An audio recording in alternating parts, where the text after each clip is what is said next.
EVMs are 100% safe, 100% sure. We know now. अधूरी हसरतों का इल्जाम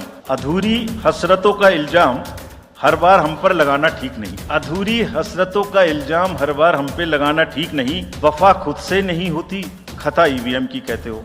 जब परिणाम आता है तो उस पर कायम भी नहीं रहते। आप ही के पक्ष में रिजल्ट आ जाता है, इसलिए इसमें कोई प्रॉब्लम नहीं है। अधूरी हसरतों का इल्जाम हर बार हम पर लगाना ठीक नहीं। ये ईवीएम कह रही है, मैं नहीं कह रहा हूं। अधूरी हसरतों का इल्जाम हर बार हम पे लगाना ठीक नहीं। वफा खुद से नहीं होती, खता ईवीएम की कहते हो। और बाद में गोया जब परिणाम आता है तो उस पर कायम भी नहीं रहते। आप ही के पक्ष में रिजल्ट आ जाता है।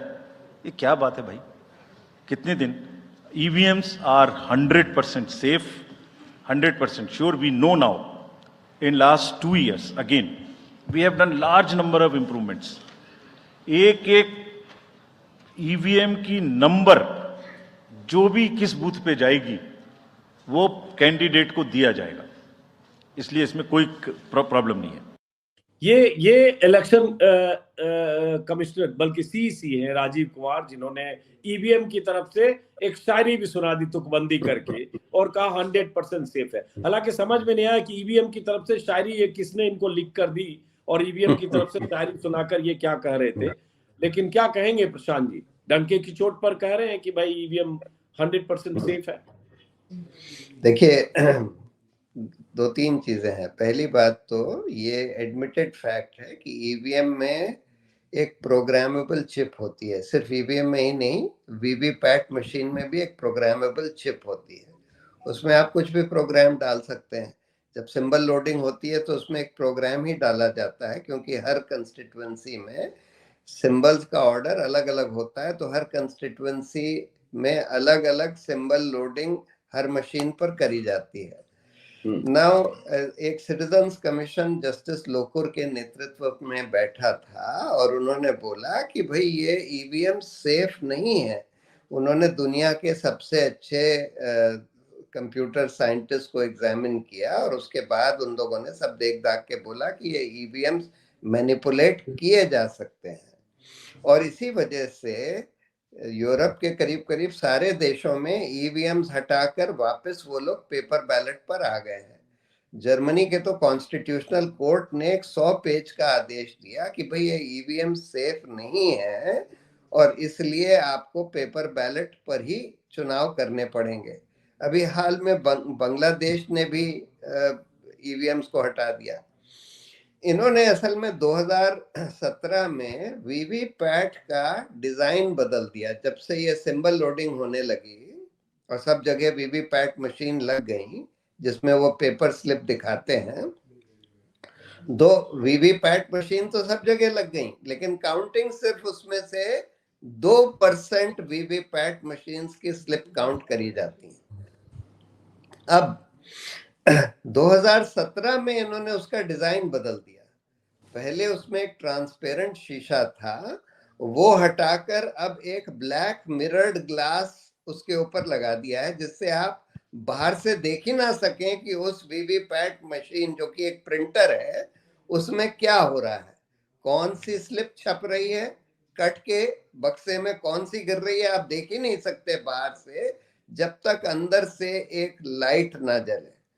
और वो लाइट सिर्फ 7 सेकंड के लिए जलाई जाती है।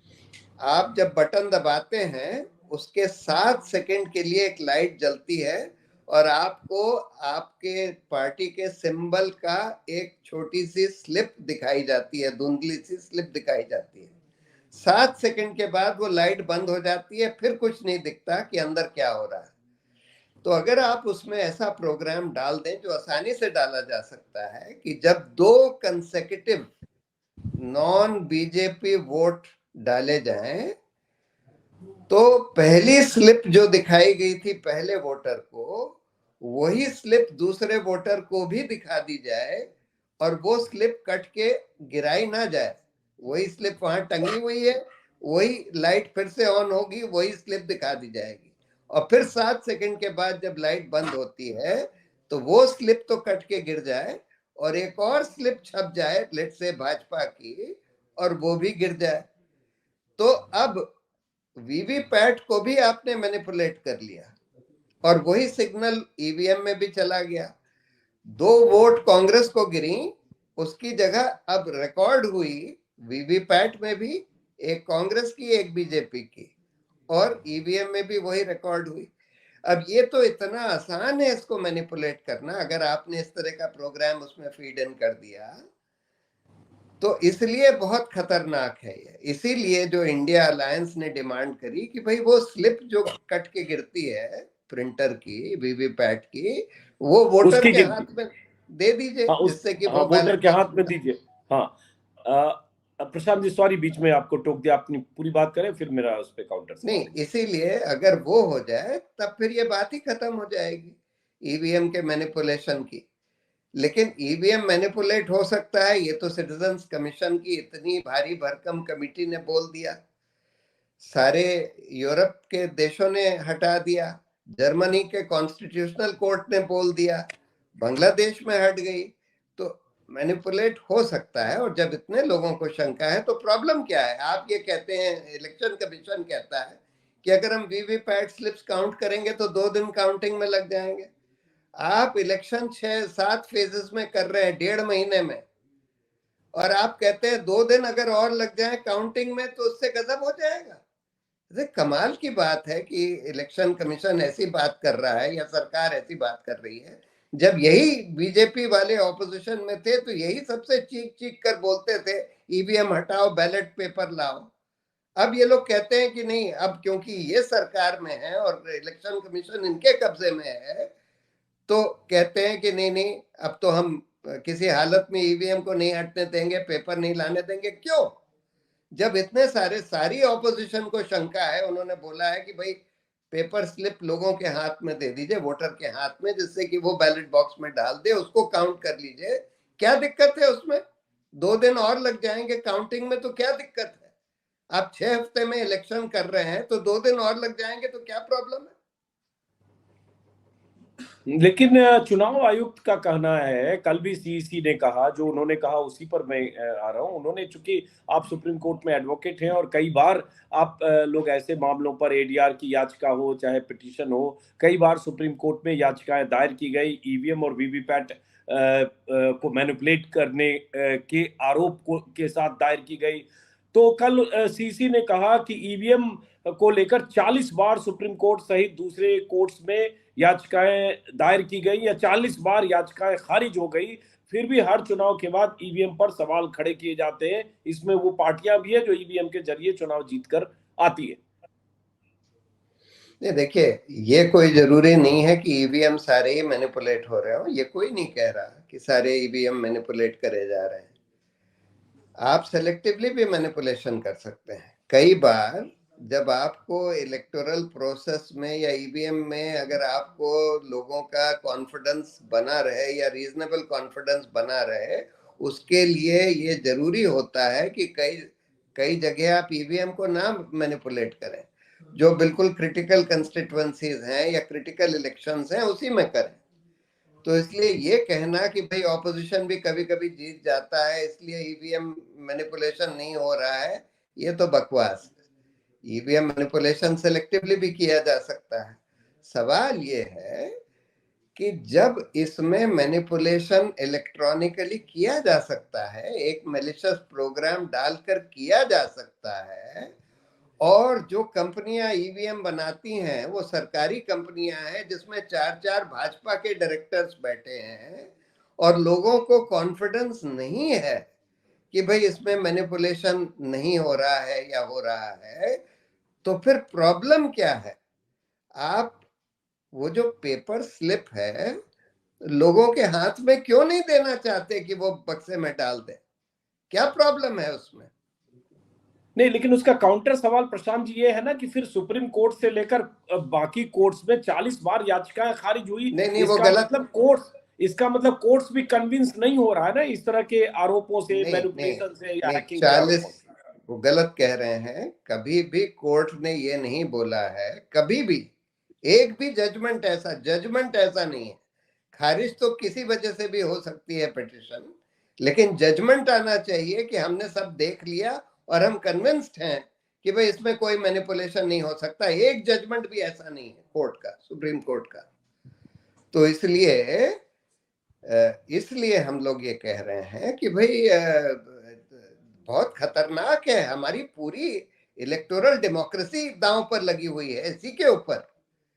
और यही बात जर्मनी के कॉन्स्टिट्यूशनल कोर्ट ने 100 पेज के जजमेंट में कही है कि भाई जहां इलेक्टोरल डेमोक्रेसी दांव पर लगी हो, वहां आप ऐसे सिस्टम को नहीं यूज कर सकते जिसका मैनिपुलेशन पॉसिबल हो। मैं तो फिर एक काउंटर है सर, चूंकि आप एडवोकेट हैं, आप ऐसे तमाम मसलों पर पब्लिक पिटीशन रिट याचिका दायर करके और सुप्रीम कोर्ट से फैसले जनहित में या इस तरह के फैसले आपकी याचिकाओं या आपकी दलीलों के आधार पर हुए। अगर यही यहाँ तक इलेक्टोरल बॉन्ड की लड़ाई यहाँ तक आ गई कि एसबीआई को अब उस बॉन्ड के कनेक्टिंग डॉट्स भी सार्वजनिक करने पड़ेंगे और उसके बाद दूध का दूध पानी का पानी हो जाएगा, तो इस लड़ाई को सुप्रीम कोर्ट में इतने सालों से कई बार याचिकाएं लगी होगी, क्यों नहीं सुप्रीम कोर्ट को आप लोग कन्विंस कर पा रहे हैं, या सुप्रीम कोर्ट इसमें दखल क्यों नहीं दे रहा, ये समझना चाहूँ। अगर चुनाव आयोग खारिज करता है, चुनाव आयोग में कैसे नियुक्तियां होती है प्रशांत जी, आप सब गवाह हैं, कैसे अभी 2 चुनाव आयुक्त एक ही दिन में नियुक्त हो गए, कैसे एक चुनाव आयुक्त अरुण गोयल इस्तीफा दे गए जो 2027 के आखिर तक इलेक्शन कमिश्नर रहते, सीसी रहते 3 साल तक, और कैसे दे गए आज तक किसी को पता नहीं। तो चुनाव आयुक्तों की नियुक्ति और वहां की प्रक्रिया और उनकी पारदर्शिता पर 100 सवाल है। लेकिन फिर उसके बाद जो आप जैसे लोगों की भूमिका होती है सुप्रीम कोर्ट में यह बात क्यों नहीं उस तरह से स्वीकार होकर ऐसा कुछ दिशा मिल रही है? सुप्रीम कोर्ट सब जायज बात तो स्वीकार कई बार नहीं करता,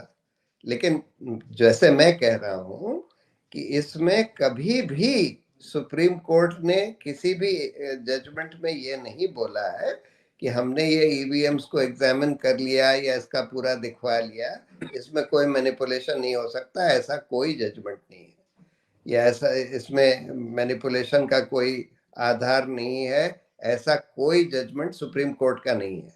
हमारी जो सुप्रीम कोर्ट ने याचिका है, आपको रोका तो था शायद, मेरे ख्याल से अभी 3 राज्यों के चुनाव के पहले आप ही थे शायद एडीआर की तरफ से, जब सुप्रीम कोर्ट ने कहा प्रशांत जी कब तक ऐसी याचिकाएं आती रहेगी हर बार चुनाव। वो ठीक है, वो तो एक ऑफ हैंड रिमार्क था एक जज का, लेकिन कोई ऐसा जजमेंट नहीं है। देखिए, जज के पास के माइंड में कुछ भी इंप्रेशन हो सकता है। मैं भी पहले सोचता था कि भाई ये ईवीएम मैनिपुलेट नहीं हो सकते, योगेंद्र जी भी यही बात सोचते थे कि ईवीएम मैनिपुलेट नहीं हो सकते, लेकिन जैसे जैसे और चीजें बाहर आई हैं, जैसे जैसे खासकर जब से ये वीवीपैट का डिजाइन इन्होंने बदला है ना, तब से, और जब से वीवीपैट मशीन्स लगाई गई हैं, तब से उसमें एक प्रोग्रामेबल चिप डालनी जरूरी हो गई है। उस प्रोग्रामेबल चिप में आप कुछ भी प्रोग्राम फीड कर सकते हैं, इसलिए बहुत बड़ा खतरा पैदा हो गया है।